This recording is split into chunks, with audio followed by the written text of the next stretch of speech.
يا ديمة خير وعطاء ويمام نقاء وسخاء، يا نجما شع فأبهجنا، يا شعلة نور والله. يا ديمة خير وعطاء ويمام نقاء وسخاء، يا نجما شع فأبهجنا، يا شعلة نور والله. الحمد لله رب العالمين، والصلاة والسلام على أشرف الأنبياء والمرسلين نبينا محمد وعلى آله وصحبه أجمعين.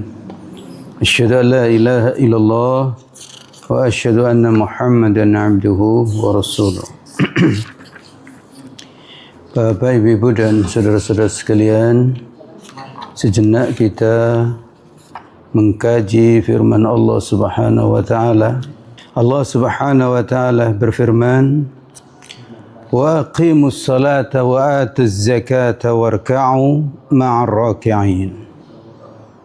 Dan dirikanlah oleh kalian salat.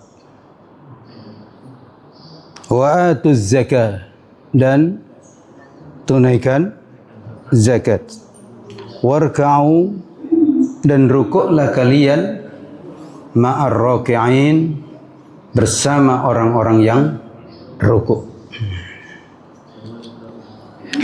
Ayat ini pada dasarnya ada di surat Al-Baqarah ayat 43. Ayat-ayat sebelumnya itu berbicara tentang ahlul kitab, Yahudi, Nasrani, di mana mereka diingatkan agar mereka itu segera beriman kepada Nabi Muhammad sallallahu alaihi wasallam. Karena sebenarnya mereka tahu tentang Nabi Muhammad. Karena mereka punya kitab. Mereka itu mengaku sebagai pengikut Nabi Isa, Nabi Musa. Dan Nabi Muhammad itu adalah salah satu dari utusan Allah Subhanahu wa taala. Maka pasti sesama saudara mengenalkan saudaranya gitu. Satu kesatuan. Maka mereka adalah orang-orang yang paling mengerti tentang utusan Allah Subhanahu wa taala. Bahkan memang sebenarnya Yahudi itu banyak di Madinah. Kenapa kok Yahudi itu banyak di Madinah? Karena mereka tahu, berdasarkan kitab yang mereka baca, itu mereka tahu bahwa Nabi akhir zaman itu di Madinah, di Yathrib, tempat yang tumbuh banyak kurma. Orang Nasrani tahu juga itu. Dan karena itu kita tahu sejarahnya. Salman Al-Farisi itu kan dari Persia, dari Iran gitu. Penyembah api, orang tuanya termasuk orang yang sangat punya kedudukan tinggi karena pejabat yang menghidupkan Tuhan mereka. Nah, bapaknya Salman itu yang menghidupkan api, berarti menghidupkan Tuhan. Betapa hebatnya itu. Terpandang dia. Salman mikir itu, ini ayah saya ini tugasnya menghidupkan Tuhan. Gimana nanti kalau ayah ini meninggal? Ya kan? Tuhan mati gitu. Kira-kira begitu. Akhirnya bingung dia. Bingung, kabur dia. Cari Tuhan lain. Ketemu dengan yang lain, ini begini enggak cocok sama. Baru ketemu dengan orang Yahudi. Ya, cocok. Allah Tuhan dikenalkan. Terakhir ketemu dengan orang Nasrani. Terakhir gurunya itu berpesan, nanti kalau aku meninggal, berjalanlah ke sana, ke tempat yang di sana itu ada banyak tumbuh kurma. Di sana utusan Allah yang terakhir nanti tiba, gitu. Maka Salman mencari tempat itu, dianalisa, diperhatikan, ya tempat yang dituju itu, itulah di sini kalau begitu, ini tempat itu, Yathrib saat itu namanya. Nah, betul, saat Nabi datang, diperhatikan ini orang gemuruh, katanya menyebut Nabi ini. Maka Salman ngintip-ngintip aja itu, dia nggak langsung masuk Islam saat itu. Ngintip-ngintip, Ternyata diperhatikan betul ini, gitu nanya.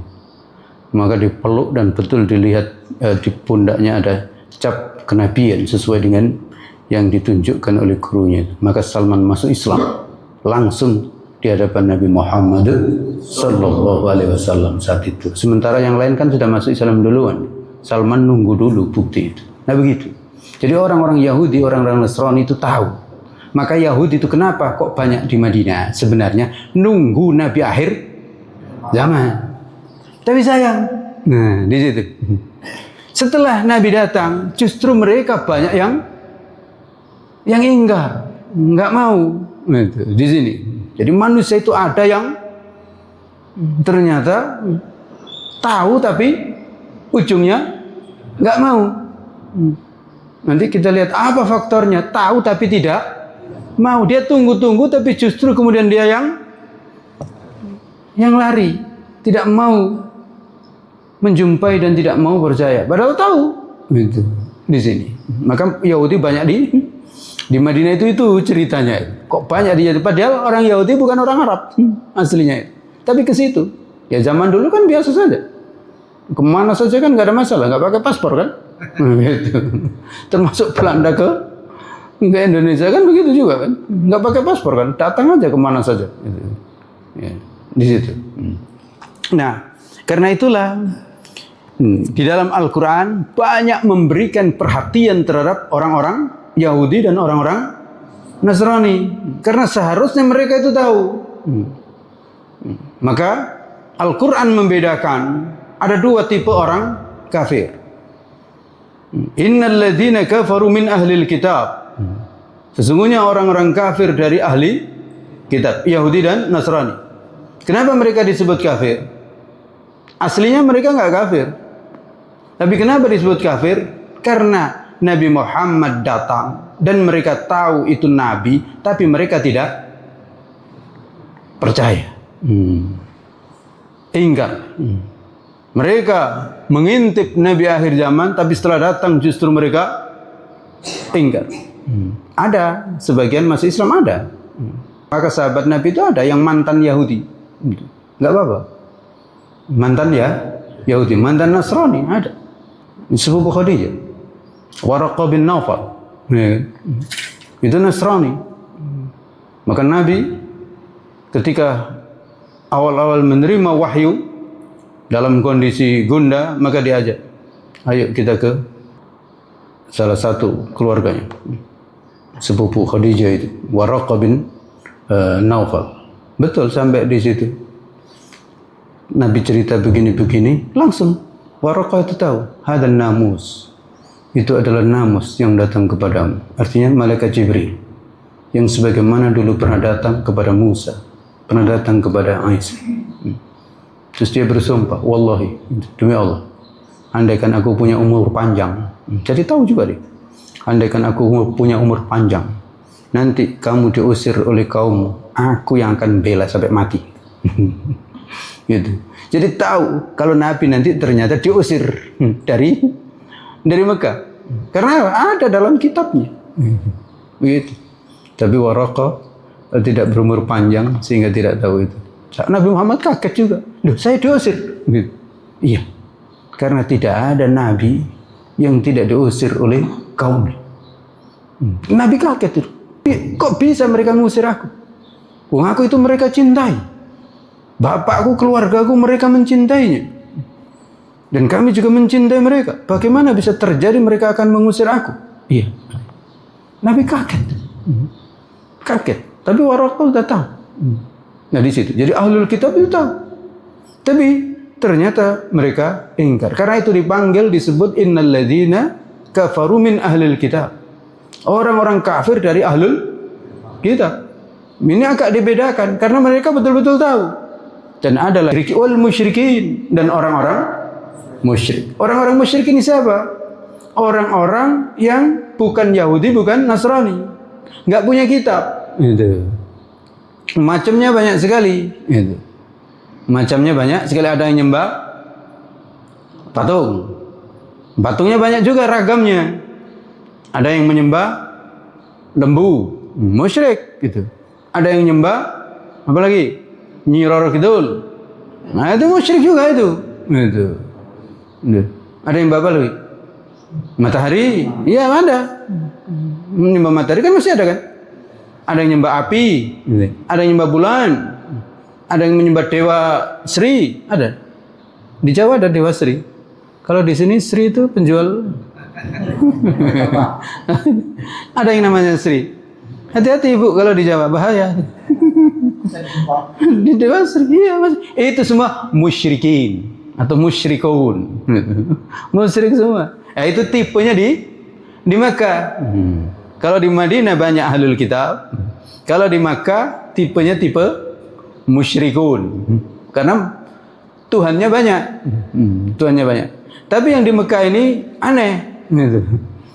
Musyrikun tapi sedikit agak aneh. Anehnya bagaimana? Mereka itu kalau ditanya siapa Tuhan, siapa pencipta langit dan bumi, mereka menjawab Allah. Gitu. Tapi saat nyembah, saat beribadah, ibadahnya bukan kepada Allah tapi kepada berhala-berhala itu. Gitu. Ini keanehan juga. Tapi sebenarnya begitulah juga manusia pada umumnya. Orang yang nyembah sapi misalnya, apakah mereka yakin bahwa sapi itu yang menciptakan langit dan bumi? Kan enggak kan? Enggak mungkin. Yang menyembah kuburan, apakah mereka mengatakan bahwa kuburan yang di dalam kuburan itu yang menciptakan langit dan bumi? Nah, tidak. Termasuk yang menyembah siapa? Firaun. Ya kan? Apakah mereka yakin yang menciptakan langit dan bumi? Tidak kan? Nah di situ, itu maka disebut sebagai musyrikun. Orang-orang musyrik. Nah di sini kita bicara orang-orang ahlul kitab. Setelah diserukan oleh Allah Subhanahu Wa Taala, aminu, kalian itu berimanlah terhadap apa yang aku turunkan, yang membenarkan apa yang ada pada kalian. Wala takunu awwala kafirin bi, dan jangan kalian sebagai orang yang pertama-tama kufur padahal kalian itu tahu. Wala tashtaru bi ayati thamanan qalila wa iyaya farhabun. Itu. Dan janganlah kalian menjual ayat-ayatku dengan harga murah, dengan harga yang sedikit. Dan wa iyaya fattaqun, dan hanya kepadakulah hendaknya kalian bertakwa. Nah, ini salah satu di antara sebabnya. Kenapa mereka enggak mau segera beriman? Pertama karena kesombongan. Kesombongan. Yang kedua karena menjual ayat dengan harga murah. Berarti faktor dunia. Memang faktor dunia itu bisa menutup hati, gitu. Yang seharusnya ada cahaya itu gara-gara ada uang jadi merem. Kan? Orang Jawa mengatakan kalau ada uang itu jadi merem atau mingkem. Nah, itu. Kalau sudah dikasih uang itu mata nggak bisa ngelihat itu, dan mulut mingkem menyembunyikan kebenaran. Lalu kemudian dan juga wala talbisul haqqo bil batil, jangan kalian mencampur adukkan antara yang hak dan yang batil itu. Lalu setelah itu setelah diajak berimanlah kalian itu. Setelah mereka beriman diserukan wa aqimus shalah, salatlah gitu. Salatlah wa aqimus salata, dirikanlah salat. Karena salat itu pesan semua para nabi, para rasul. Jadi perlu diketahui salat itu pesan para nabi, para semuanya mengajarkan salat. Dan karena itu ketika Nabi mendapatkan perintah salat ketemu dengan Nabi Musa, gimana? Nabi Musa tahu nggak? Tahu tentang perintah salat itu. Tapi Nabi Musa tanya berapa? Gitu kan. 50. Kata Nabi Musa yang sudah pengalaman, waduh. Berat. Minta kepada Allah diskon. Kan gitu. Minta diskon. Sampai bolak-balik di diskon hingga hampir habis, tinggal 5. Itu pun Nabi Musa masih nyarankan balik, 5 itu masih berat katanya. Tapi Nabi Muhammad menegaskan, terima kasih, saya malu bolak-balik minta diskon dari 50 sampai 5 lalu minta diskon lagi, lah habis. Nabi Muhammad begitu. Baik kalau begitu, kalau engkau sudah malu. Jadi begitu. Bagaimana persaudaraan Nabi Musa dengan Nabi Muhammad sallallahu alaihi wasallam. Termasuk nanti Nabi Isa nggak tanggung-tanggung nanti karena persaudaraan terhadap Nabi Muhammad sallallahu alaihi wasallam. Nanti di akhir zaman itu Nabi Isa turun tangan untuk menunjukkan Nabi Muhammad itu benar, gitu. Jadi ingat, Nabi Isa nanti turun dari langit karena diangkat oleh Allah Subhanahu wa taala, maka turun untuk apa? Menunjukkan kalian semua keliru. Aku tidak disalib. Itu Nabi Muhammad itu benar. Ayo ikuti. Kalau tidak ikut Nabi Muhammad SAW, dihabisin sama Nabi Isa. Itu. Jadi nanti ketika turunnya Nabi Isa, itu semua dipaksa. Kalau nggak paksa dihabisin. Di situ. Jadi nggak ada lagi toleransi nanti. Kalau sekarang masih toleransi, ya kan? Tapi nanti ketika Nabi Isa yang turun tidak ada toleransi. Babi dibunuh, salib dibuang. Gitu. Karena saya tidak disalib. Memang berhak Nabi Isa begitu kan? Iya kan? Betul nggak? Ini betul nggak? Kalau bapak misalnya nggak disalib, terus bilang disalib gimana kira-kira? Marah, dibuang semua itu, nggak ada toleransi. Gitu. Nabi Isa yang bertindak seperti itu. Ketemu Nabi Isa hanya ada satu alternatif, iman atau kafir. Kalau nggak beriman, dilihat Nabi Isa musnah. Karena nanti terakhir Dajjal. Jangankan manusia biasa, Dajjal pun kalau nggak tunduk habis dia. Untuk membunuh Dajjal itu pakai pedang Nabi Isa. Kalau perang sekarang nggak pakai pedang, waspada. Nombol kayak main game saja itu. Iya kan? Ibu-ibu ngelihat perang kan? Di depan komputer itu aja deh. Perang sekarang begitu. Tapi nanti nggak akan berfungsi semua itu. Suatu saat. Sampai kapan? Wallahu a'lam. Jadi begitu. Maka diserukan salat, aqimus salat. Jadi salat itu adalah ajaran para nabi dan para rasul semuanya dari dulu. Dari dulu. Pesan Nabi Isa juga salat. Pesannya lagi yang kedua, wa'atuz zakat, dan bayar zakat. Ini ajaran juga semenjak dulu. Ajaran zakat itu ajaran semenjak dulu. Kalau salat itu merupakan bukti langsung hablum minallah, sementara zakat itu adalah di antaranya secara zahir hablum minannas. Karena manusia ini memang hidup di bumi, hendaknya berhubungan kepada Allah secara intens, dan memang jangan lupa berhubungan dengan sesama, gitu. Jadi gimana? Zakat ini populer nggak? Populer nggak? Populer dari dulu, ya kan, nggak apa-apa, tetap populer. Ya, dan alhamdulillah Pak Menteri sudah sadar, populer. Kalau nggak sadar kita, gimana? Anak TK sudah tahu kalau zakat itu ya populer. Rukun Islam yang keberapa? 1, rukun Islam itu syahadat. 2, salat. 3, zakat. Zakat atau puasa? Puasa atau zakat? Puasa atau zakat? Nah, puasa, zakat. Rukun Islam yang ketiga itu zakat. Yang keempat, baru yang keempat ini puasa atau haji? Haji atau puasa? Ada yang mengatakan haji. Di hadis arba'in itu haji. Bunyal Islamu ala khamsin itu haji yang keempat. Yang kelima baru puasa. Tapi di hadis Jibril arba'in juga itu. Jibril bertanya kepada Nabi, akhbirni anil Islam. Itu puasa keempat, haji kelima. Tapi untuk zakat tetap ketiga, gitu. Gimana? Populer nggak? Populer, gitu. Rukun Islam. Dan ini dari dulu. Pesan Nabi Musa, pesan Nabi Isa itu zakat. Gitu. Zakat. Dan semua orang tahu zakat itu apa. Sebagaimana tahu sholat itu apa. Memang secara bahasa agak beda. Sholat itu secara bahasa apa? Doa. Sholat itu secara bahasa doa. Tapi apakah setiap orang yang berdoa sholat? Tidak. Gitu. Kita tahu sholat itu bagaimana. Kalau sekedar duduk, angkat tangan, kita nggak mengatakan dia sholat. Sholat nggak begitu. Meskipun iya sholat itu secara bahasa doa. Sama, zakat juga begitu.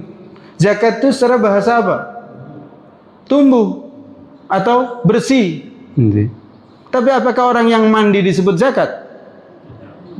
Secara syar'i enggak kan? Atau tapi apa zakat itu? Semua orang tahu zakat itu adalah mengeluarkan harta untuk diberikan kepada yang berhak sesuai dengan tata aturan. Jadi terkait dengan harta, gitu. Jadi ada istilah dan ada makna bahasa, gitu. Sama dengan Muhammad. Kalau kita mendengar nama Muhammad, apa maksudnya? Nama orang, nama nabi, gitu, dan seterusnya. Padahal arti Muhammad adalah yang terpuji, gitu. Maka tidak semua orang yang terpuji disebut Muhammad, gitu. Dan juga memang Nabi Muhammad itu ya terpuji. Jadi ada makna secara bahasa, ada makna secara syar'i. Ini pentingnya kita belajar. Maka dipesan wa'atuz zakat dan zakat. Kenapa? Kenapa sebenarnya dipesan salat? Kenapa dipesan zakat? Orang-orang Yahudi ternyata rata-rata nggak salat, rata-rata nggak zakat juga. Gimana? Mirip Pak Ustadz. Gimana? Tapi insya Allah tidak. Orang Islam tetap populer salat, insya Allah. Meskipun iya banyak yang nggak salat kan, kemarin sudah kita sebutkan. Tapi memang di Yahudi, di Nasrani nggak ada lagi salat itu nggak ada lagi. Yang ada mereka katakan apa? Peribadatan. Ya, sama sebenarnya. Secara bahasa masih tetap mungkin mereka mengatakan salat, tapi faktanya tidak ada. Bagaimana kita tahu faktanya salat tidak ada? Allah berfirman, warka'u ma'ar raki'in, dan rukuklah kalian bersama orang-orang yang rukuk. Kenapa ini perintah rukuklah? Karena ternyata orang Yahudi, orang Nasrani yang mengklaim salat atau mengklaim beribadah itu tidak ada rukuk lagi. Tidak ada salat, tidak ada sujud lagi. Yang ada tegak. Yang ada tegak. Duduknya pun duduk pakai kursi, gitu. Mau sehat mau sakit, tidak ada rukuk lagi, nggak ada sujud lagi. Padahal aslinya sholat itu ada rukuk, ada sujud. Maka di sini disebut warka'u ma'ar raki'in, dan rukuklah kamu bersama orang-orang yang rukuk. Artinya apa? Bersama orang-orang Islam. Karena saat itu nggak ada lagi orang beribadah itu pakai rukuk, nggak ada. Beribadah itu pakai rukuk nggak ada. Ditambah lagi pakai sujud. Yang ada hanyalah umatnya Nabi Muhammad sallallahu alaihi wasallam itu. Nah, Bapak, Ibu, dan saudara-saudara sekalian, ayat ini di dalam Al-Quran populer nggak? Populer nggak? Sangat populer. Di awal ini sudah ada, di awal surat Al-Baqarah. Lalu disebut berulang kali. Salat dan zakat di dalam Al-Quran itu kira-kira 28 kali. Aqimus shalah wa atuz zakat. Beriring. Salat, zakat itu 28 kali. Sementara untuk sedekah ada juga anfiku, dan juga tentang sedekah. Tapi kalau sedekah itu sekitar hanya 15 kali disebut. Kalau zakat digandeng dengan salat saja itu sekitar 28 kali gitu. Jadi populer sekali. Bagaimana nggak populer? Rukun Islam nggak populer itu. Sementara puasa saja, puasa itu hanya ada ayatnya berapa itu? Dari ayat 183, kemudian disebut lagi puasa itu di 185, ada lagi di 187. Itu sekitar hanya 3 kali atau 4 kali gitu untuk puasa. Puasa populer nggak? Nah, populer juga meskipun hanya kira-kira 4 kali. Siapa mengatakan puasa Ramadan nggak populer? Bahaya. Di situ. Nah, Bapak, Ibu, dan saudara-saudara sekalian, maka dari ayat ini kita bisa mendapatkan pelajaran bahwa kewajiban yang paling utama di dalam Islam setelah syahadat itu adalah sholat 5 waktu gitu. Yang kedua, setelah sholat, kewajiban yang sangat utama dan harus diprogramkan bagi kita semuanya itu adalah zakat gitu. Zakat harus diprogram. Bagaimana caranya kita bisa menunaikan zakat itu.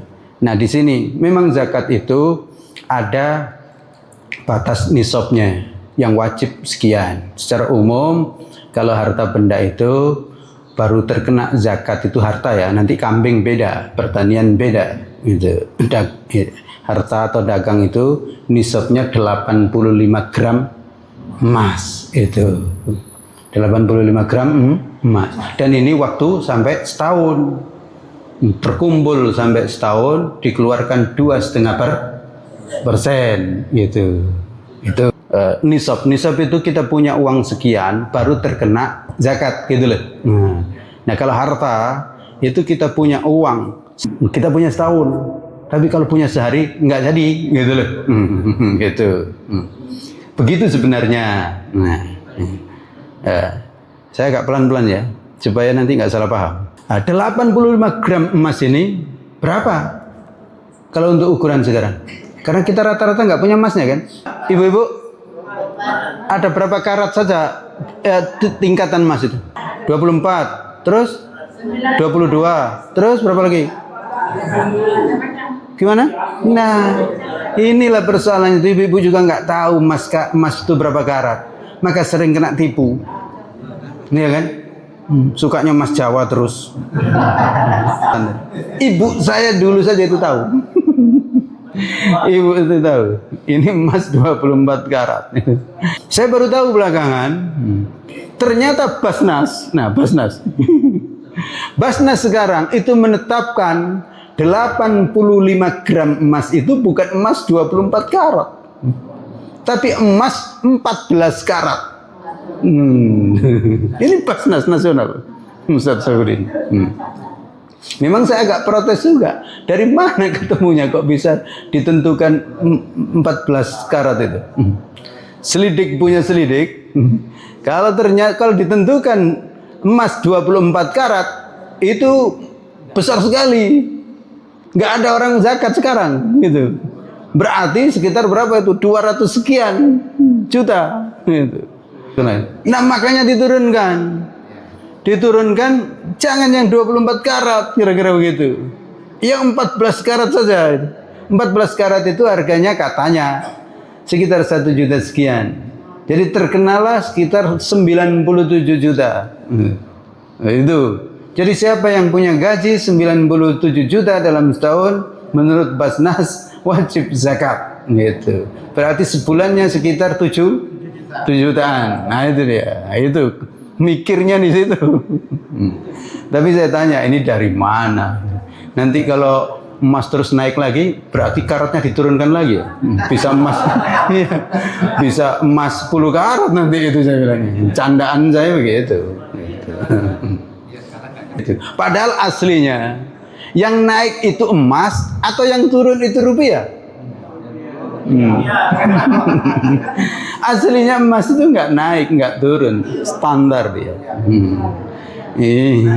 Yang turun KO itu adalah rupiah, gitu. Artinya kita ingin menunjukkan bahwa zakat itu memang kewajibannya. Ingat kewajibannya ya. Kewajibannya itu ada batas, termasuk kambing 40 baru wajib zakat gitu loh. Dan setahun gitu. Onta itu 5 gitu loh. Itu ada sapi itu 20 ya. Begitu. Nah, ya ayam nggak kena. Ayam tuh nggak kena. Loh gimana Ustaz kalau ayamnya banyak? Gitu. Nah, gimana itu zakatnya? Zakat perdagangan. Kan dia dagang itu. Tuh. Termasuk petani. Petani itu baru terkena zakat kalau hasilnya sekitar 6,5 kintal.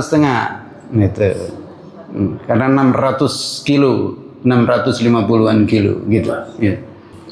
Termasuk yang profesi tadi kan, ya, uang PNS itu dari mana itu kok bisa kena zakat? Itu kemana dia larinya itu? Ada yang menyebutkan ke pertanian dan seterusnya itu. Tapi intinya ada batasan terkena itu. Terkena zakat itu ada batasan dia punya berapa. Terus yang wajib berapa gitu. Nah, ini nanti ada diperdalam di bab tentang zakat. Tapi saya ingin menekankan, kalau sholat kan sama kan? Ada orang itu yang tidak terkena kewajiban sholat. Ada nggak? Anak-anak kan nggak wajib, belum wajib. Anak-anak belum wajib. Terus juga ada sholat zuhur, wajib kan? Tapi kalau belum masuk zuhur, nggak wajib kan? Nggak wajib kan? Nah, yang tidak atau yang belum wajib sholat, apakah tidak boleh belajar? Nah, boleh nggak? Anak-anak boleh nggak sholat zuhur? Boleh, meskipun dia tidak wajib. Meskipun belum masuk zuhur, boleh nggak dia belajar sholat zuhur? Belajar di kelas. Atau melakukan sholat sunnah, boleh nggak? Boleh, ya kan gitu kan? Nah di sini ini saya berpikir begitu. Nah zakat boleh nggak? Belum wajib zakat tapi belajar zakat. Nah di situ dia. Boleh nggak? Belum punya uang berapa tadi? 200 sekian. 200 sekian tadi, boleh nggak belajar zakat? Termasuk yang ngambil batasan 97 juta tadi, boleh nggak belajar? Wallah alam, saya beranggapan boleh. Jadi yang belum terkena wajib zakat, boleh silakan untuk belajar. Oleh karena itu saya menganggap ya PNS diambil tiap bulan itu sebenarnya belajar. Belajar zakat itu. Kenapa? Karena sebenarnya ya kalau mengikuti standar Zarta itu belum wajib dikeluarkan saat itu. Nanti nunggu 1 tahun. Tapi orang kita nunggu 1 tahun itu habis malahan. Dan habisnya orang sekarang itu bukan untuk kebutuhan pokok, tapi justru habisnya orang sekarang itu untuk kebutuhan gaya hidup. Karena sekarang gaya hidup itu menjadi kebutuhan pokok. Kenapa? Karena kalau nggak gaya mati. Maka ada istilah mati gaya. Gitu. Masih mending nggak makan nasi katanya. Masih bisa hidup beberapa bulan nggak makan nasi. Tapi kalau nggak ngikutin gaya bisa mati gaya. Nah itu pula gitu. Maka wallah alam nggak apa-apa, silakan belajar. Orang itu kalau belajar biasanya bisa gitu. Tapi kalau nggak belajar ujungnya nggak pernah bisa. Kita bisa naik sepeda itu karena pernah belajar. Kalau nggak pernah belajar naik sepeda, sampai mati juga nggak akan bisa. Gitu. Oleh karena itu wallah alam, boleh belajar, silakan. Belajar menghitung hartanya lalu kemudian mengeluarkan zakat. Minimal 2,5%. Zakat itu minimal 2,5%. Zakat minimal. Zakat kalau porsi zakat ibarat rakaat lah. Salat itu minimal berapa rakaat? Berapa rakaat? Kalau malam itu minimal 1 rakaat. Kalau siang minimal 2 rakaat. Salat di waktu siang tidak ada 1 rakaat. Di waktu siang. Tapi kalau di waktu malam ada salat itu 1 rakaat. Iya, witir kan minimal 1 rakaat. Gitu. Dan memang itu harus ada itu. Salat malam itu harus ada ganjil. Perlu diketahui ya. Salat malam itu harus ada ganjil.